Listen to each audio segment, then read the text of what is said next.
आप मुझसे पूछें कि पुंछ क्या है, तो मैं ये कहूँगा कि पुंछ, अगर किसी एक शख्स को आपने देखना हो और आपने उससे ये समझना हो कि पुंछ क्या है, वो प्रदीप शर्मा जी हैं। अगर एक नाम आप पूछें कि पुंछ का एक नाम बताएं जिससे हम ये समझें पुंछ क्या है, वो एक नाम प्रदीप शर्मा जी का नाम है। आपने पिछले दिनों देखे होंगे, एक मासूम सा बच्चा मदरसे का पढ़ने वाला प्रदीप शर्मा जी ने अपनी गोद में उठाया हुआ था।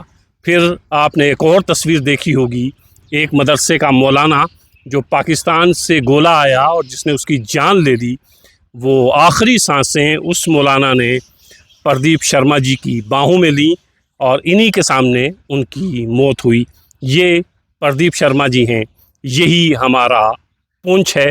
सर बहुत शुक्रिया, और आपने हम सब पुंछियों का ना सर फ़ख्र से बुलंद किया और आपने ये बताया कि हम लोग उससे कहते हैं पुंछ भाईचारे की मिसाल, लेकिन लोग चूँकि यकीन कम करते हैं इन सब चीज़ों पे, लेकिन जब आपकी तस्वीरें आई सामने तो लोगों ने कहा नहीं, पुंछ है और पुंछ में अभी तक भाईचारा, मोहब्बत ज़िंदा है। शर्मा साहब, मैं आपसे यही पूछूंगा कि ये हमारे बीच की ये जो मोहब्बत है, जब आपने बच्चे को उठाया, जब वो मौलाना जिसने दम तोड़ा आपके सामने आपकी बाहों में, तो उसको जो दर्द होता है वही दर्द एक हिंदू को भी होता है, एक सिख को भी होता है। उसका जो खून आप रहे थे वही खून हिंदू का भी है, सिख का भी है, या कुछ दर्द अलग अलग होते हैं, खून का रंग अलग अलग होता है जो हम पट जाते हैं कभी कभी? नहीं, खून तो एक ही है, दर्द भी एक है। मैं आपसे ये कहूँगा कि जब पीछे से मैं दो दिन, 4 दिन, 5 दिन पीछे से शुरू करूँगा। जी।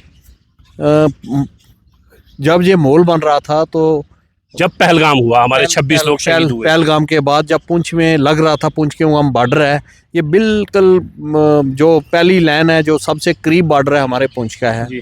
तो मुझे लग रहा था कि कुछ ना कुछ होगा, सबको लग रहा था, पुंछ वाले सबको ये लग रहा था कुछ ना कुछ होने वाला है, क्योंकि बार बार दिल्ली से जो बयान आ रहे थे, यहाँ की आर्मी जो बहुत ज़्यादा एक्टिव थी, तोहफें आ रही थी, सब कुछ आ रहा था। तो फिर उसके साथ ना मैं फिर उन 4-5 दिन पहले, मैं सच बोलता हूँ आपको कि मैं जम्मू चला गया। जम्मू मैंने बच्चे अपने थे, उनको बुलाया, उनसे मिला, बेसिकली हिमाचल पढ़ते हैं। फिर बीवी को लेकर गया था, मेरा भाई गया था, उसकी बीवी भी गई थी। हम फिर पुंछ आ गए तो 2 दिन पहले हम 5 को हम पुंछ आए थे, तो 6 को रात को ये काम शुरू हुआ। ठीक। 7 मतलब 7 ही थी, 1:45 बजे का टाइम था। तो मैं ऑनलाइन आया, आपने मेरी देखो, आप मेरी वीडियो देख लो, मैं ऑनलाइन आया तो 2 बजे मैं ऑनलाइन आया, 2:15 बजे, तो गोले फट रहे थे मेरे मोहल्ले में, तालाब मोहल्ला है, वहाँ पर गोले फट रहे थे। आपने लोगों से कहा घबराना नहीं? मैंने लोगों से कहा आप घबराना नहीं है और घरों से मत निकलो, तो कोई परेशानी आपने नहीं करनी है। देश की जंग है, देश लड़ रहा है, हम देश के सब लोग साथ हैं। तो जब ये बात हुई तो ठीक 1 घंटे के बाद मुझे फ़ोन आता है, घर में ही आधे पौने घंटे के बाद, 1 घंटे के बाद ये बस्ती से फ़ोन आता है कि ऐसे ऐसे फॉरेस्ट में बम पड़ा है। तो फॉरेस्ट में बम पड़ा है, तो अंदर से आवाज़ें आ रही हैं, तो हम दौड़ कर वहाँ पहुँच गए। इतनी देर एम्बुलेंस भी पहुँच गई, फॉरेस्ट से एक फॉरेस्टर थे मेंढर के, उनको उठाया, हम चले गए हॉस्पिटल। उसके बाद मुसलसल में हॉस्पिटल में खड़ा। तो बस ये हो रहा था कि जैसे हम बस सारा कुछ ख़त्म हो जाएगा, इतनी बड़ी शेलिंग हो रही थी। और फिर बीच में जैसे आपने कहा कि एक बेचारी यहाँ पर ना, एक बच्ची है हमारी, उसको ऑटो वाले ने, ऑटो में पीछे रोड कैरियर में डालकर एक बच्ची को लेकर आए। मैंने एसपी साहब को बोला, वहाँ पुलिस के एसपी, पुलिस के एडिशनल एसपी, एसएचओ, डीएसपी सब लोग वहाँ पर मौजूद थे और डटे हुए थे। मैंने उनको बोला, मैंने कहा आप ये बात करो कि वो कोई बंदा फ़ोन कर रहा है, वहाँ पर सुक्के कट्ठे में एक कोई बंदा पड़ा हुआ है। तो वो कहते हैं चलो, मैंने कहा मुझे गाड़ी दो, नहीं तो मैं, कहते हैं नहीं हम जाएंगे। वो गए तो रास्ते में बहुत ज़्यादा शेलिंग थी, वहाँ से एक अल्लाह किया, उन्होंने वापस आ गए। फिर अंदर में गया तो वो बच्ची थी, तो वो मुझे कह रही है अंकल मेरे पापा, उसका भाई मिस्त्री वहाँ था। फिर मैंने कहा कोई बात नहीं। फिर हम, पुलिस भी गई, हम भी गए, वहाँ से उसको उठा के लाया, इसमें डालकर, चादर में डालकर। शेलिंग हो रही है, पता नहीं क्या हो गया था। मैं सोच रहा था इन लोगों को, हम हमारे लोग हैं, इनको बचाना है या कुछ है। वहाँ पर वो हमारे सरपंच साहब, उनके भाई जो हैं, मैं नाम यूसुफ साहब क्या है, वो अभी तक मौजूद हैं। आज भी मैं उनसे मिला था, आप उनसे भी मिल सकते हो, क्या ये सच है कि झूठ है। तो उनको लाया और उस बच्ची का मैंने पट्टी, मलहम पट्टी सब कुछ कराया। पर जब मैं, आपने जो कहा कि वो बच्चे तो अब ठीक है, वो मदरसे के बच्चे थे पर वो मेरे बच्चे थे। मुझे इतना हुआ कि जैसे मेरे बच्चे को लग गई है, मैं रोना शुरू हो गया वहाँ पर। उनको उठाया हुआ, और आप यकीन करो जब वो हुआ, हम पहुँच गए वहाँ पर, तो वो एम्बुलेंस में ला रहे थे मौलाना साहब, वहाँ बड़ी हड़बड़ी, उन्होंने बच्चों को संभाल रहे थे। तो उन्होंने मुझे कहा, प्रदीप जी आप उधर हो, तो आप जाओ, तो मुझे आप वहाँ हो, मुझे घबराने की। सैयद साहब मेरे दोस्त भी हैं और मेरे जमाती भी हैं, और मैं वो एक बहुत बड़ी एनजीओ चलाते हैं, लोगों की खिदमत करते हैं। उनके वालिद साहब को पूरा शहर जानता है, मौलाना गुलाम कादर जी को। और पता नहीं मुझे क्या हुआ, मैंने बच्चे को उठाया, मेरे सरदार साहब थे, उनको कारी साहब को उठाया, फिर मैंने अंदर बच्चे को लेकर गया। अंदर कोई रखने की जगह नहीं थी, इतनी शेलिंग हो गई थी, इतने लोग जख्मी हो गए थे, अंदर पूरे बेड भरे हुए थे, तो ब्लीडिंग ही ब्लीडिंग थी अंदर, और कुछ नहीं था हॉस्पिटल में। तो मैंने उस बच्चे को अपने हाथों में बाहर से उठा के लाया, तो मैंने हाथ बाहर से ही वहाँ रखने के बगैर ही हाथों में ही, उसका डॉक्टर आया, कश्मीर के डॉक्टर हैं, उन्होंने मेरे हाथों में उसकी ट्रीटमेंट की। फिर मुझे कारी साहब का ध्यान आ गया, हमने वहाँ रखे थे, मैंने कहा पता नहीं कहाँ हैं, वो हाथ जोड़ रहे थे, मैं उनके पास चला गया, उनको ब्लीडिंग हो रही थी मुंह पर, तो मैंने वो उठाया, रो, मैंने कहा नहीं, फिर माल भी अपना साथ में रखा, उनका मुंह दबा के रखा। वो मेरे बाजू में, मैं सोचता हूँ पिछले जन्म में मेरे को भाई थे, वो क्या रिश्ता था मेरा उनका मुझे पता नहीं है, पर रिश्ता इसी जन्म में जोड़ना था, और ख़त्म भी हो गया रिश्ता, मेरे हाथों में उन्होंने दम तोड़ा। प्रदीप साहब, जिस मौलाना ने आपके हाथों में दम तोड़ा और जिससे आप अपने रिश्ते का इस तरह इजहार कर रहे हैं, इस वक्त भी आपकी आंखें नम हैं, उस वक्त भी तस्वीर में लग रहा था कि आप रो रहे हैं। जब ये बताया गया कि वो दहशतगर्द है, वो लश्कर तैयबा का बंदा है, वो पाकिस्तान में मारा गया है, जब आपने ये सुना तो क्या रिएक्शन था पहला आपका? मैंने वीडियो देखी, मुझे किसी ने, मेरे छोटे भाई ने मुझे वीडियो दिखाई, हम तीनों भाई वहाँ पर लगे हुए थे, मेरे चाचा जी भी लगे हुए थे, हम तीन भाई तो परमानेंट हॉस्पिटल में थे, मेरा छोटा भाई पनीत, मैं और एक रोन है, हम तीन भाई वहाँ पर लगे हुए थे। मेरे घर में हमने ब्लड भी दिया, और लोगों को उठा उठा कर ला रहे थे, जहाँ हमें पता लगता था, पता नहीं मन में था कि पता नहीं हमने मरना है या जीना है, ये पता नहीं था, पर दौड़ रहे थे हम 2-3 दिन, जब तक ये शेलिंग रही। 1 मिनट भी अपने घर में हम नहीं बैठे, जब शेलिंग ख़त्म हुई अभी तक हम घर में नहीं बैठे, मैं लगा हुआ हूँ लोगों में। पर मैं आपको ये बात बताऊँ कि जब मेरे भाई ने मुझे बताया, मुझे और रोना आया।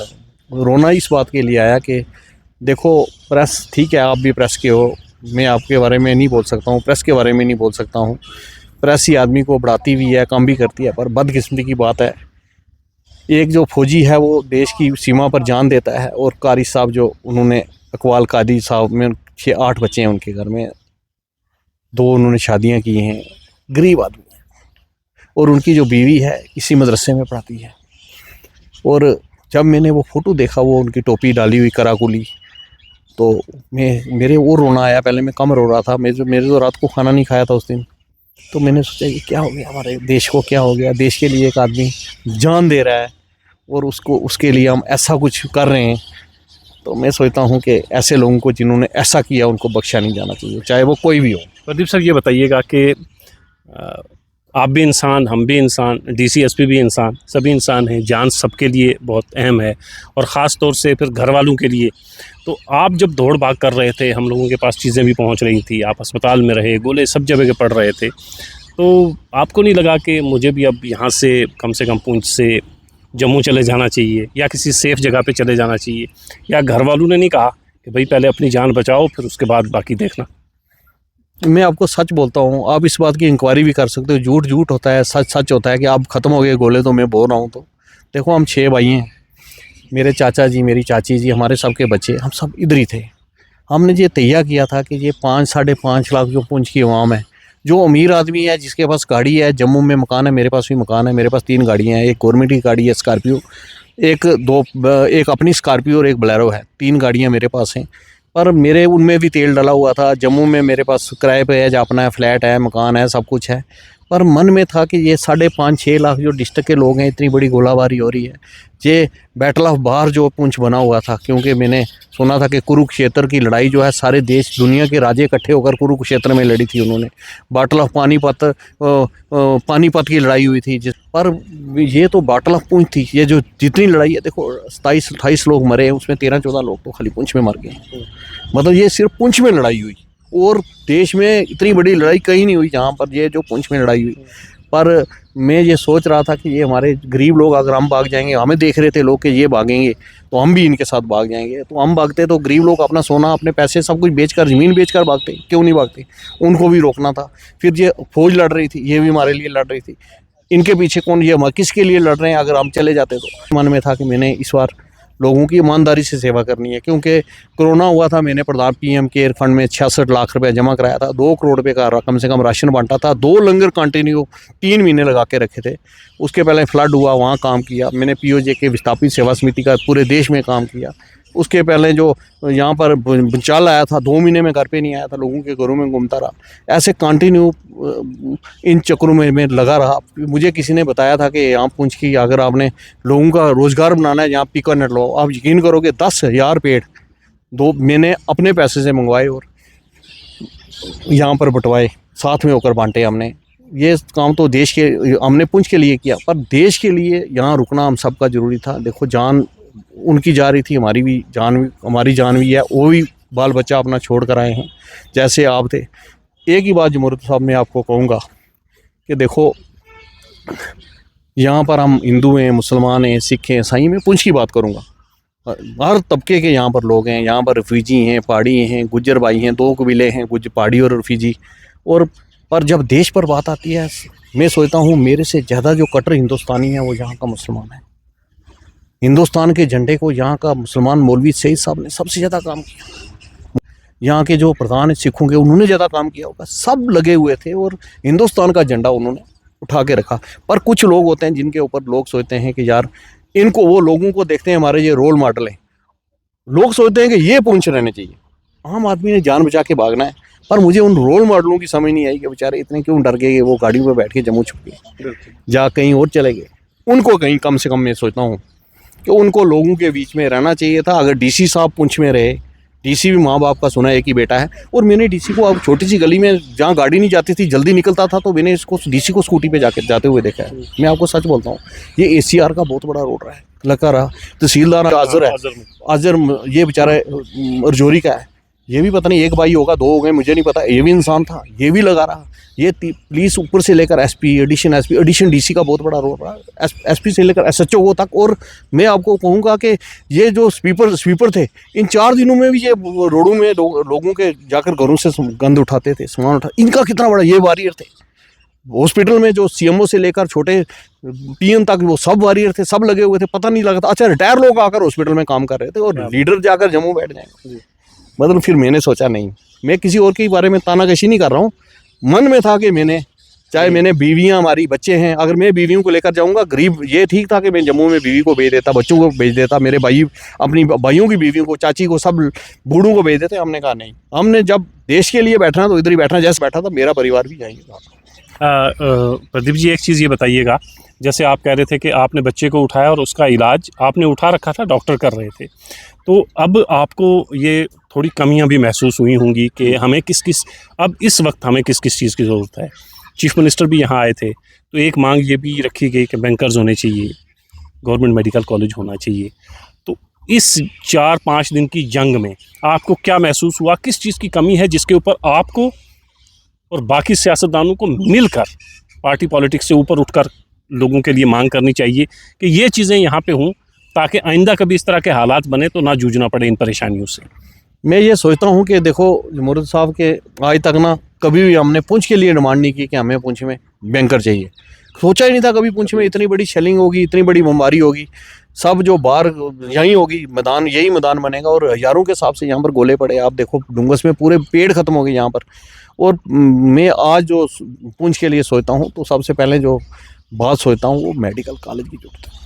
देखो, मेडिकल कॉलेज के बगैर पुंछ का सर्वाइवल कोई भी नहीं है। यहाँ से रजौरी तक पहुँचते पहुँचते बंदे आदमी की जान निकल जाती है। और वहाँ रजौरी से ज़्यादा बेहतर समझते हैं हम जम्मू जाना, क्योंकि जम्मू या श्रीनगर, यहाँ से हमारे लोग जहाँ श्रीनगर जाते हैं सोरा में, या जम्मू मेडिकल कॉलेज में, हमें रजौरी से 50 गुना ज़्यादा बेहतर वो है। क्योंकि वहाँ पर रजौरी की हमें कोई फैसिलिटी नहीं, वहाँ रहने की फैसिलिटी नहीं है, वहाँ खाने की फैसिलिटी नहीं है, वहाँ कोई फैसिलिटी नहीं है। कश्मीर में फैसिलिटी है तो जम्मू में फैसिलिटी है। यहाँ पर मेडिकल कॉलेज होना चाहिए। अगर पुंछ को आपने बचाना है, सबसे पहले मेडिकल कॉलेज चाहिए। अगर पुंछ को बचाना है, यहाँ पर कम्युनिटी बैंकर चाहिए। और अभी मैं बैठा हुआ था, अभी लोग इतने डर गए हैं, द्राबे जैसी जगह से लोग बैंकर मांग रहे हैं। मुझे द्राबे जैसी जगह से एक आदमी का फ़ोन आया कि प्रदीप जी, बैंकरों की लिस्ट बनी तो हमारी बनाना। पर मैं कहूँगा कि चलो वो गवर्नमेंट ने देखना है, वो कहाँ तक देंगे। पर मैं एक बात आपसे कहूँगा, कम से कम कलाई जो ब्रिज है, इसके इधर जो कम्युनिटी बैंकर जो है हर जगह पर होने चाहिए। होना चाहिए। अगर देश के प्रधानमंत्री जी से मैं रिक्वेस्ट करूंगा, अगर ठीक है आप आपके साथ खड़े हैं, आप देश के हित में कोई काम करते हो, तो मुझे लगता है कोई प्रेस सब हम आपके साथ खड़े हैं, पर देश के लिए ये बैंकरों की ज़रूरत, अति ज़रूरत बैंकरों की है। पर उसके साथ ही मैं आपके चैनल के माध्यम से एक डिमांड करना चाहता हूँ, ये जो हमारे लोग जो शहीद हो गए हैं, इनका कोई कसूर नहीं था, ये शहीद हुए हैं। और जो बच्चे हमारे लोग जो हैं वो जो शदीद जख्मी हुए हैं, किसी की आंखें चली गई, किसी के बाजू चले गए, किसी की टांगें चली गई, किसी के पेट के अंदर सारा सिस्टम ख़त्म हो गया। कम से कम गवर्नमेंट को शहीदों के लिए भी और जो सीरियस हुए हैं सब के लिए एक SRO बनाना चाहिए। SRO 43 के तहत ये नौकरी देते हैं। हाँ, इनको नौकरी देनी चाहिए, इनको नौकरी देनी चाहिए। और जो मकान है, मैं ये मतलब आपने पूछा मुझे डिमांड क्या, अभी डिमांड नहीं करनी चाहिए पर फिर भी करनी चाहिए। देखो अभी ये टाइम निकल जाएगा, उसके बाद हम डिमांडें कर रहे हैं, कोई फायदा नहीं है। पर जो डिमांड है, देखो जहाँ गोला पड़ा है, अभी मैं एक मकान में गया हुआ था, सुबह शाम निकला हूँ, कम से कम मैं 100 जगह पे गया हूँ। जो मकान पे गोला पड़ा है वो पूरा मकान जो है, खाली वो एक जगह वो इतना बड़ा खड्डा नहीं हुआ, पूरा मकान जर्जर हो गया है। अभी 6 महीने के बाद, साल 2 साल के बाद उसमें पानी आना शुरू हो जाएगा। अभी जो भी ये गवर्नमेंट बना रही है, जिसके तो वो शरे लगे हैं, सारा कुछ टूट गया है, उसको तो पार्शियल दें, लेकिन जिस मकान पे गोला पड़ा है उसको फुली डैमेज दें। और पूरे मकान के गवर्नमेंट के पास बड़ा पैसा है, हिंदुस्तान अगर 100 मकानों के अगर पैसे दे देगा, 200 मकानों के पैसे देगा, हिंदुस्तान के पास कुछ भी कमी होने वाली नहीं है। और ये नहीं कि वो 1.5 लाख रुपया वो जो मदद करते हैं प्रधानमंत्री वो कर दें, या 2 लाख रुपया, वो मदद नहीं चाहिए। पूरे मकान की असेसमेंट करें, जिसका मकान है पूरी असेसमेंट करें। जिसका 20 लाख का मकान गया उसको 20 लाख दें, जिसका 40 लाख का मकान है उसको 40 लाख दें, असेसमेंट करके उसको पैसे दें, ताकि वो दोबारा से ये उसको पता चले, गर्व से कहे कि मैं देखो हमारा इतना नुकसान हुआ था, तो फिर हम देश के लिए खड़े हो जाएं, मोर्चे ही बनाएं, सब कुछ करें। और मैं एक बात और कहूँगा कि गवर्नमेंट को पूंछ में आगे से, ये मेरी डिमांड है जो आप बोल रहे हो, कि गवर्नमेंट जब नक्शा पास करे किसी भी मकान का, नक्शा पास करने से पहले वो नक्शे में एक शर्त रखे कि आपने बैंकर बनाना है, बैंकर के पैसे गवर्नमेंट दे, क्योंकि बैंकर की उसको जरूरत नहीं है। बैंकर के पैसे जो गवर्नमेंट दे, ऊपर मकान वो खुद बनाए। गवर्नमेंट को ये चाहिए कि वो बैंकर जो है, नए मकान जितने बन रहे हैं उनका डिजाइन इस तरह से होना चाहिए, बस उसके अंदर बैंकर पास हो, नक्शा नहीं तो ना पास हो। अगर नक्शा पास करना चाहे उसके पास 2 मरले जगह हो, उसके पास बैंकर हो। हमारी ये जितनी भी थोड़ी बहुत डिमांडें हैं, ये डिमांडें गवर्नमेंट को इन डिमांडों को पूरा करना चाहिए।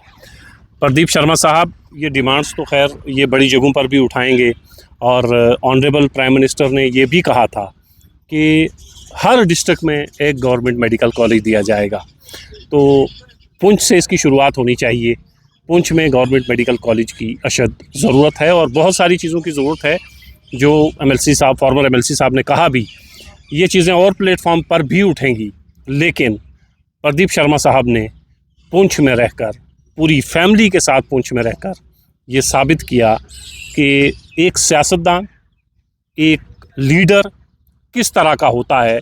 क्योंकि अगर लीडर रुकता है तो फिर मेरे जैसे आम लोग भी रुकते हैं, उनकी समझ में भी आता है कि अगर मेरा लीडर यहाँ पर है तो फिर मुझे भी यहाँ पर रुकना चाहिए। और अगर लीडर मैदान छोड़ दे तो फिर बाकी लोगों के हौसले भी पस्त होते हैं, और फिर गरीब लोग, जैसे प्रदीप साहब ने कहा भी कि गरीब लोग यहाँ से जाएं तो जाएं कहाँ, आगे रहने के लिए कोई ठिकाना नहीं, रास्ते में किराए के लिए पैसे नहीं तो कहाँ जाएं। तो बहुत से लोग इसलिए भी रुके कि उन्हें लगा कि हमारे लीडर यहाँ हैं, प्रदीप शर्मा यहाँ खड़ा है, तो फिर हमें भी यहाँ रुकना है। प्रदीप शर्मा साहब ने ये मिसाल कायम की है कि जब जब हालात ख़राब हों, जब जब हमारे ऊपर बुरा वक्त आए, तब तब हमें तमाम पुंछ वालों को प्रदीप शर्मा बनना है। बहुत शुक्रिया सर, थैंक यू।